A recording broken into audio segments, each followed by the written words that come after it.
atas pemaparannya dari Dr. Pian Ayu. Berikutnya kita dengarkan pemberian materi yang kedua yang berjudul Google Form itu oleh Dr. Resti Rahmadika Akbar, MPDK. Pada Dr. Resti dipersilakan. Terima kasih Dr. Wiwi. Assalamualaikum warahmatullahi wabarakatuh. Yang terhormat Bapak Ibu Wakil Dekan, Bapak Ibu Kaprodi, dan Bapak Ibu dosen yang telah bersedia hadir pada pelatihan pemanfaatan Google Suite for Education. Setelah disampaikan oleh Dr. Ayu tadi mengenai apa saja produk Google yang bisa kita gunakan atau kita manfaatkan, terutama pada masa pandemi sekarang untuk pendidikan kita, baik untuk materi ataupun untuk ujian. Nah, bagian saya adalah mengenai Google Form yang untuk evaluasi atau untuk ujian.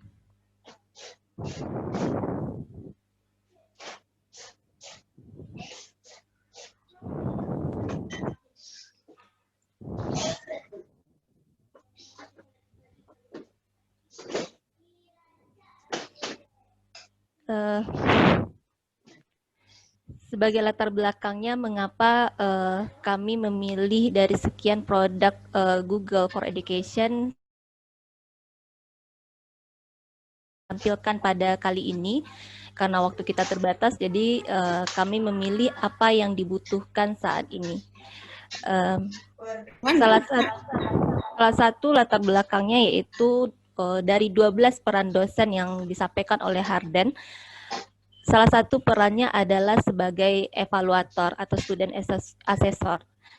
Jadi selain sebagai mentor atau learning fasilitator, pemberi kuliah atau yang fasilitator dan informasi provider, kita juga berfungsi sebagai evaluator atau asesornya yang menilai, melakukan evaluasi terhadap hasil pembelajaran mahasiswa kita. Karena itu dipilih Google Form untuk platform media ujian yang akan digunakan nantinya di ujian modul. Sebelumnya pada luring, kebanyakan kita atau memang di FK Unbra itu masih menggunakan paper based.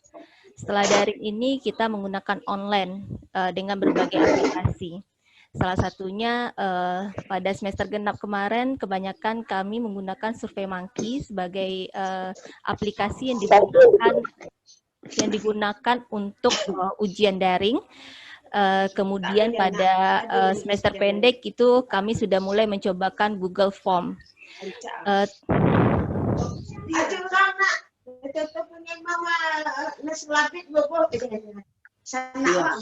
Bisa di-mute dulu Dr. Ayu hostnya.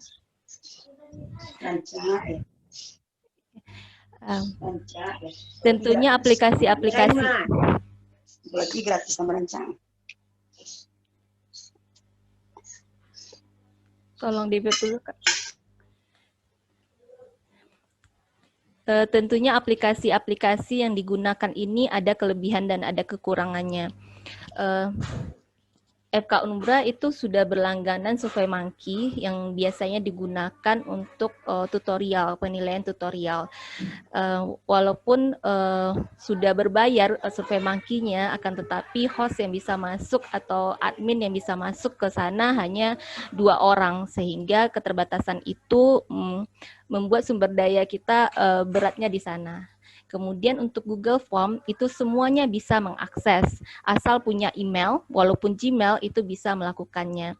Akan tetapi untuk keamanan agar soal kita hanya bisa diakses oleh mahasiswa kita yang memiliki email institusi, maka kami menyarankan untuk menggunakan email institusi.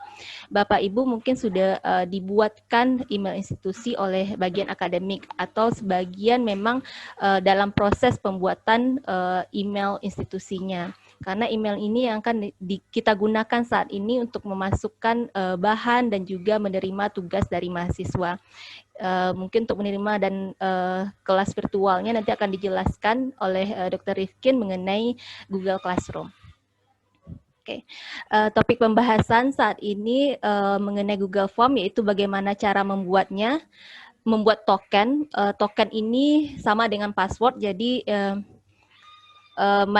setiap ujian itu ada passwordnya, silahkan di-create sendiri nantinya. Kemudian jadwal ujian, bagaimana menghitung waktu mundur, melimit respon, dan bagaimana cara merekap nilai mahasiswa dari Google Form tersebut.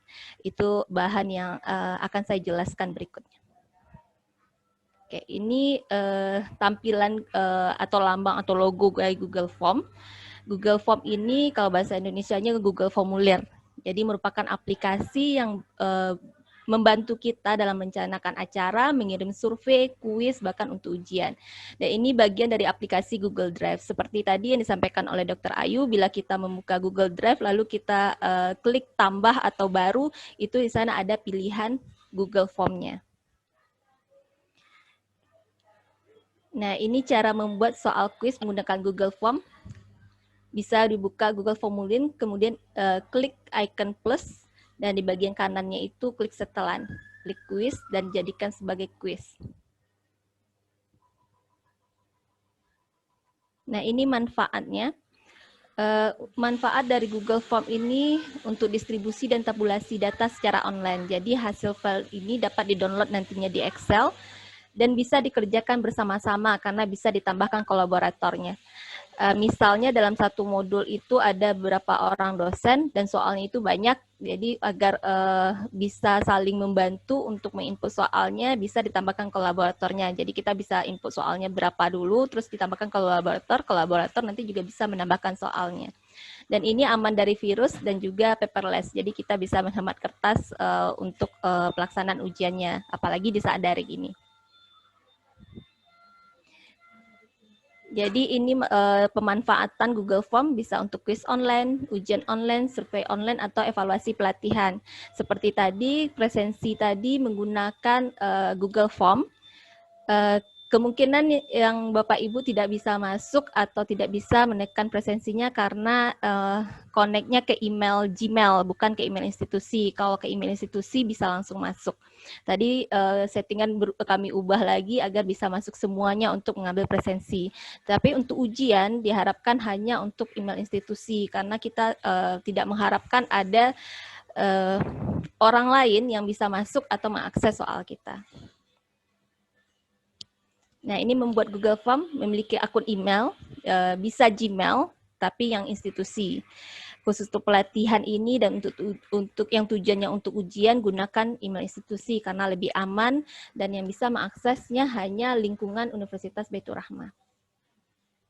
Nah, seperti ini tampilannya. Saat kita login di email institusi, buka melalui Google Drive, seperti ini. Jadi setelah kita buka, kita klik saja Google Drive seperti ini di titik 9 ini. Kemudian akan masuk ke Google Drive. Ini tampilan Google Drive. Untuk memulai atau membuka atau membuat Google Formulir, kita bisa tambahkan atau baru di sini. Lalu dipilih Google Formulir. Pilih formulir kosong, nanti akan masuk langsung ke tampilan Google Form-nya. Apabila masuk atau melalui Google Classroom, itu juga bisa kita lakukan karena Google Classroom pun nanti folder Drive Class ini itu connect-nya ke Google Drive juga.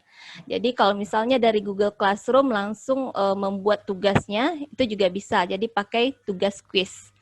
Kalau tugas quiz dia akan langsung masuk seperti ini. Seperti ini. Tinggal diklik baik dari Google Drive atau Google Classroom, tinggal diklik blank quiz ini, dia akan masuk tampilannya seperti ini.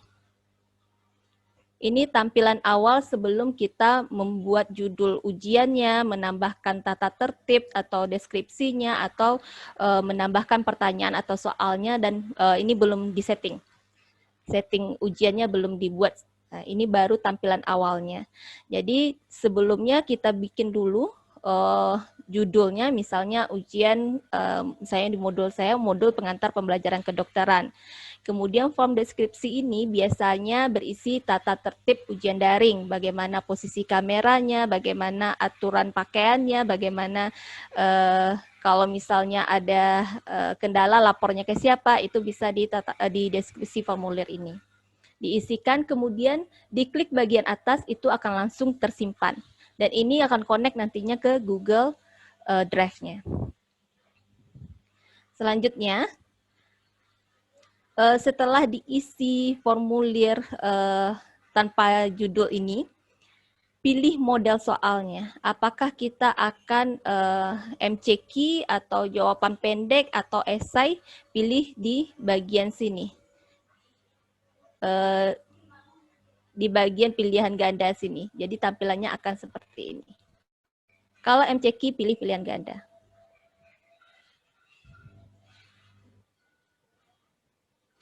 Kemudian setelah kita pilih, masuk ke settingnya. Masuk ke setting atau pengaturan yang seperti gear ini, seperti roda, kemudian pilih di umum dulu. Pilih di umum, kalau misalnya ingin mengumpulkan alamat email boleh, tapi emailnya biasanya sudah, kalau misalnya kita centang, batasi untuk pengguna Universitas Baitur Rahmah, artinya email Baitur Rahmahnya yang akan masuk. Kalau misalnya tidak kita centang, ini email Gmail itu masih bisa masuk. Tapi kalau kita centang, itu tidak bisa masuk lagi. Kalau misalnya kita ingin tanda terima respon, artinya kalau misalnya sudah diklik, itu akan masuk ke email kita. Misalnya mahasiswa dengan NPM 001 itu sudah mengisi, itu akan masuk ke email kita. Tapi kalau misalnya kita tidak ingin menerima responnya, tidak perlu dicentang ini. Yang perlu dicentang untuk keamanan adalah ini, batasi untuk pengguna Universitas Baitur Rahmah. Kemudian batasi 1 tanggapan. Kenapa ini dicentang? Kenapa tidak dicentang, nantinya ini sebenarnya pilihan. Kalau misalnya tidak dicentang, mahasiswa itu bisa masuk berkali-kali dengan satu device. Misalnya saya masuk dengan laptop, kemudian saya keluar, saya masih bisa masuk lagi. Biasanya ini pengalaman yang lalu-lalu, kalau misalnya tidak kita batasi ke 1 tanggapan, itu mahasiswa seperti mengecek dulu berapa jumlah soal ujian, padahal sudah kita informasikan di awal bahwa soal ujian kita misalnya 50 atau 100. Tiba-tiba mereka mau mencek dulu berikutnya sampai selesai. Akhirnya keluar kan, seperti Bapak Ibu tadi mengisi absen, setelah berikutnya, kemudian selesai, ditekan selesai, itu sudah terrecord, sudah melakukan presensi. Begitu juga saat ujian. Jadi mereka seperti mencek dulu soal kita sampai di akhir, kemudian tekan selesai. Akhirnya mereka masuk lagi kembali gitu. Bisa saja kita curigai kalau mereka merekam atau print screen soal kita, karena itu tidak bisa kita hindari pada saat ini. Jadi kalau misalnya mereka kita batasi 1 tanggapan, mereka tidak bisa main-main gitu. Kalau mereka keluar dengan kesadaran setelah mengklik selesai, berarti itu konsekuensi mereka. Kemudian juga agar urutan pertanyaan itu acak, jadi tampilan di mahasiswa 1 dan yang lainnya itu urutan pertanyaan itu akan acak. Pada presentasi itu diklik acak urutan pertanyaan. Kemudian kalau misalnya sudah selesai, bisa kita tambahkan pesan konfirmasi, terima kasih, semoga sukses. Jadi konsekuensinya kalau kita acak urutan pertanyaannya, jangan diberi nomor pertanyaannya. Jadi nanti kalau misalnya menginput atau mengcopy paste soal, jangan di nomor soalnya. Begitu juga dengan pilihan jawabannya, tidak perlu diberi A, B, C, D, E-nya. Karena kalau diacak, kalau masih ada nomornya, kalau mereka masih bisa berkomunikasi lewat WA atau lewat apa, nomor sekian berapa gitu. Mereka akan masih bisa menanyakan dengan temannya. Tapi kalau mereka tidak ada nomornya, mereka pasti akan mengetik lama atau men-screenshot-nya gitu. Jadi paling tidak dengan acak urutan ini mereka masih kalau lama penyelesaiannya berarti mereka ada melakukan yang tadi gitu. Kemudian ambil di kuis, masih di setelan tadi atau di pengaturan. Ambil di bagian kuis, kemudian jadikan sebagai kuis. Kalau jadikan sebagai kuis, nanti kita perlu menandai jawaban yang benar dan perlu memberi poinnya. Nah, kemudian rilis nilainya nanti saja setelah peninjauan manual. Kalau misalnya segera setelah setiap pengiriman, biasanya nilai berapa benarnya akan keluar. Kalau keluar itu biasanya kan nilai modul itu akan digabungkan dengan nilai tutorial atau nilai, bukan nilai murni itu yang didapat pada saat ujian, itulah yang nilai yang akan keluar, tapi akan kita bobot lagi dengan metode pembelajaran yang lain. Jadi ditandainya adalah nanti setelah peninjauan manual, berarti mereka selesai ujian, mereka tidak dapat informasi tersebut. Kemudian responden dapat melihat apa saja. Kalau misalnya kita klik pertanyaan tidak terjawab, maka pertanyaan yang belum mereka jawab itu akan ada pemberitahuannya.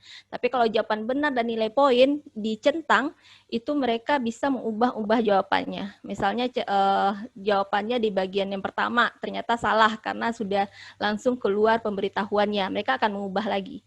Jadi yang bagian jawaban yang benar dan nilai poin itu tidak perlu dicentang untuk ujian. Kemudian setelah setelan selesai, deskripsi dan judul selesai, kita masuk ke identitasnya. Karena identitas ini perlu untuk kita untuk menilai ini siapa yang menjawabnya. Daripada email, baik namanya kita minta, kemudian kita beri wajib diisi. Kalau misalnya sudah kita tandai wajib diisi, dia akan bertanda asterisk seperti ini. Kemudian NPM lengkapnya diminta juga, karena nanti admin yang membantu kita untuk membereskan Excel-nya bisa lebih mudah mensort dan sesuai urutan NPM-nya. Ini harus angka, seperti itu. Selanjutnya, untuk ujian sebaiknya itu ada passwordnya atau ada tokennya. Untuk Google Form dia mengenali kata-kata token untuk passwordnya. Jadi kita ketiknya di sini adalah token. Kemudian kita tandai di sini bisa angka. Kalau misalnya mau angka saja tokennya, misalnya 1, 2, 3, 4, 5, 6 gitu, atau 6, 7, 8, 9 gitu bisa. Angka saja. Tapi kalau misalnya teks bisa seperti ini, gabungan PPK 1, 2, 3, 4, 5. Kemudian karena ini token, dia wajib diisi. Tandai seperti ini. Kalau misalnya sudah selesai di token, kita ambil session baru atau bagian baru agar tidak bercampur bagiannya. Jadi setelah dia memasukkan token atau password dengan benar, itu baru masuk ke bagian soalnya. Untuk membentuk sesi baru atau bagian baru, ini tanda sama dengan ini yang kita klik. Jadi kalau misalnya sudah diklik, itu akan masuk ke bagian berikutnya atau bagian soal kita. Baru kita masuk ke menginput soalnya. Input soalnya bisa di copy paste, jangan diberi nomor.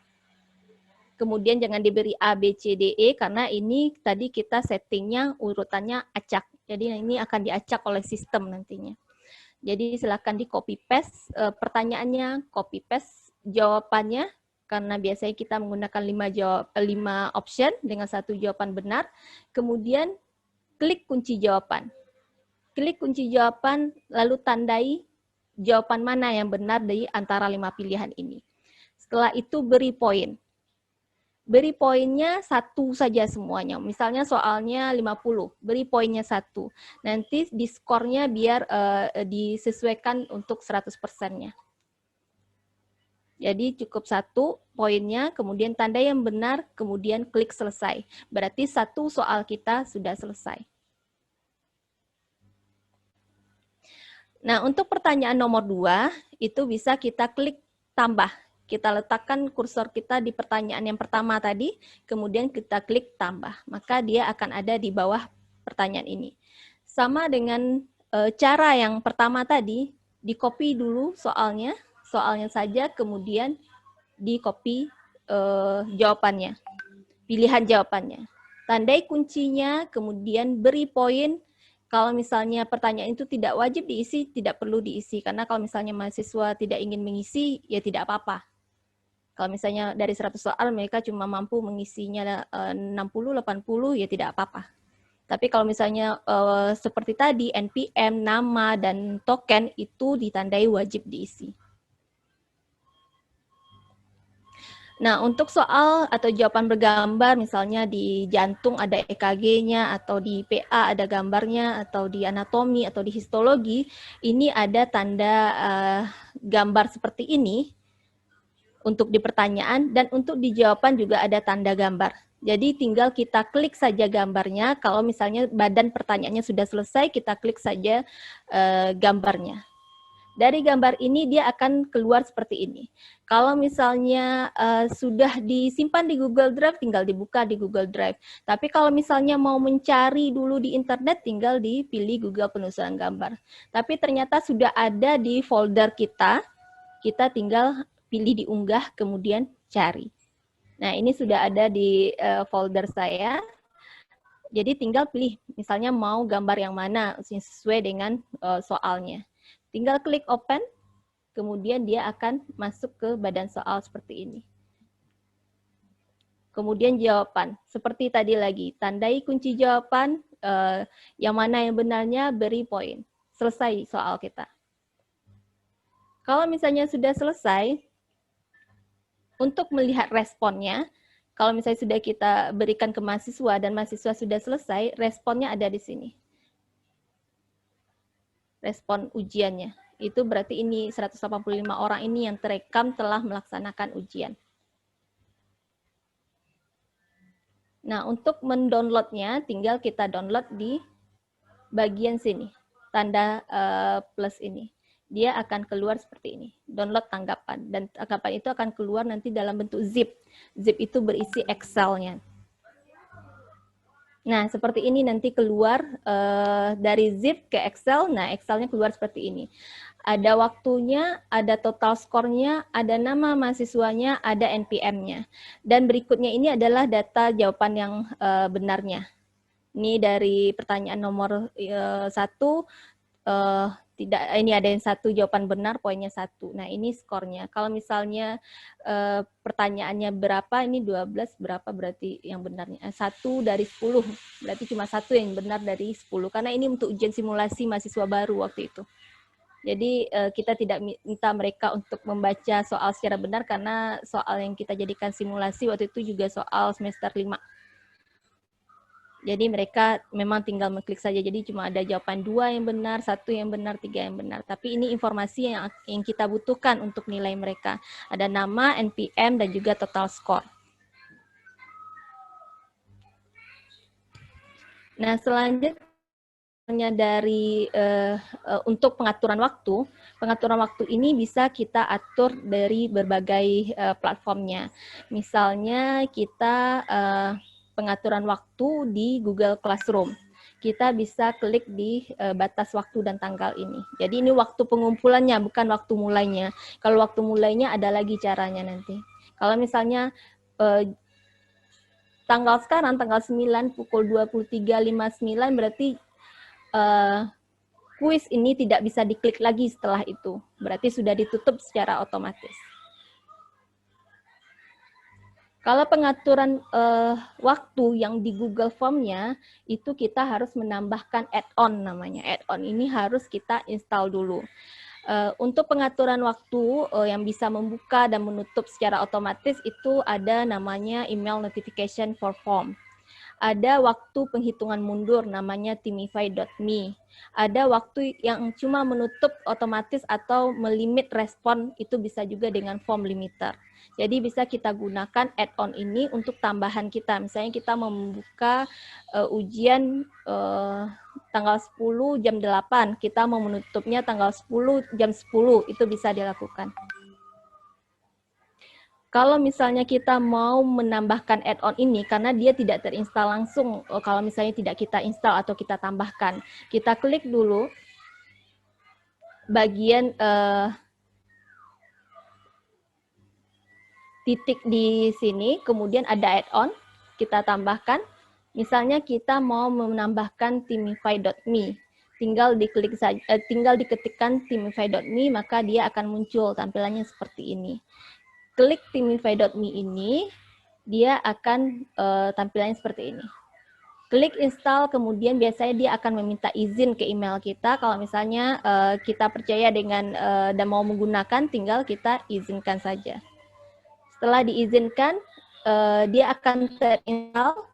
Kalau sudah terinstall, dia akan terlihat seperti ini. Ada gambar puzzle, potongan puzzle di sini. Maka inilah add-on yang sudah ditambahkan. Ini add-on yang sudah terinstall seperti ini. Nah, ini add-on email notification for form. Kalau misalnya mau menambahkan email atau add-on yang email notification for form, kita bisa mengatur kapan kita membuka, kapan kita menutupnya, dan sebanyak apa respon yang bisa masuk, itu bisa. Misalnya ujiannya tanggal 10, jam 8, berarti di start date ini, kita ambil dulu limit Google Form Respon, kemudian kita keluarannya seperti ini. Tanggal 10 jam 8, kemudian tanggal 10 jam 10 kita tutup. Kalau mahasiswa kita 150 bisa kita klikkan 150. Akan tetapi kalau misalnya baru pertama kali ujian itu ditambahkan saja karena biasanya mahasiswa mengklik itu terus mereka tambah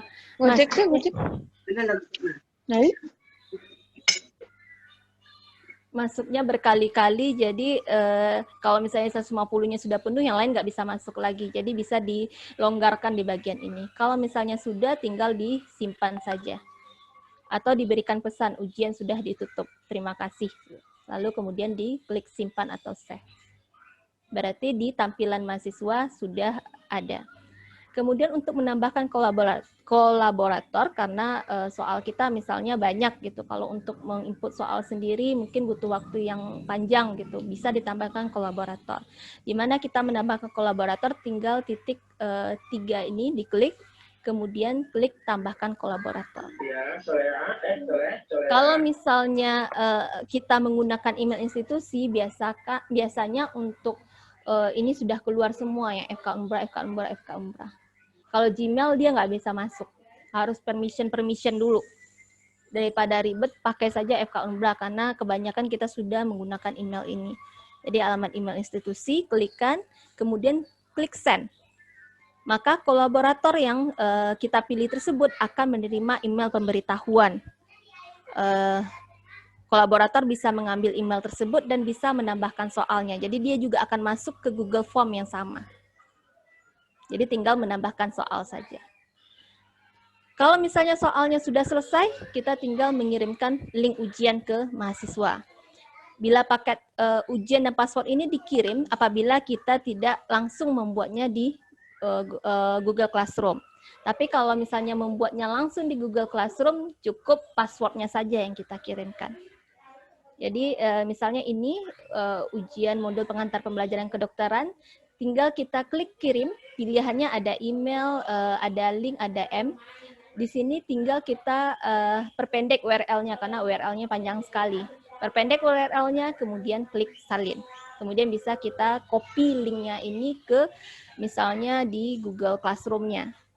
Tapi kalau misalnya di Google Classroom cukup mengirimkan password-nya, karena sekali mereka mengklik, mereka sudah masuk ke Google Form-nya, mereka tinggal masukkan identitas dan juga token tadi. Ini tampilan di mahasiswanya. Mungkin demikian, terima kasih. Kalau misalnya nanti ada diskusi, bisa kita lanjutkan setelah presentasi Dr. Rifkin. Baik, terima kasih atas Waalaikumsalam warahmatullahi wabarakatuh. Terima kasih atas pemaparannya dari Dr. Resti. Baik, kita lanjut aja ke narasumber ketiga ya dengan pemaparan materi yang ketiga, karena nanti ada sesi diskusi. Bapak Ibu mungkin bisa bertanya di sesi diskusi tersebut dari pemaparan materi pertama hingga ketiga. Baik, kita langsung aja ke pemaparan materi ketiga yang berjudul Google Classroom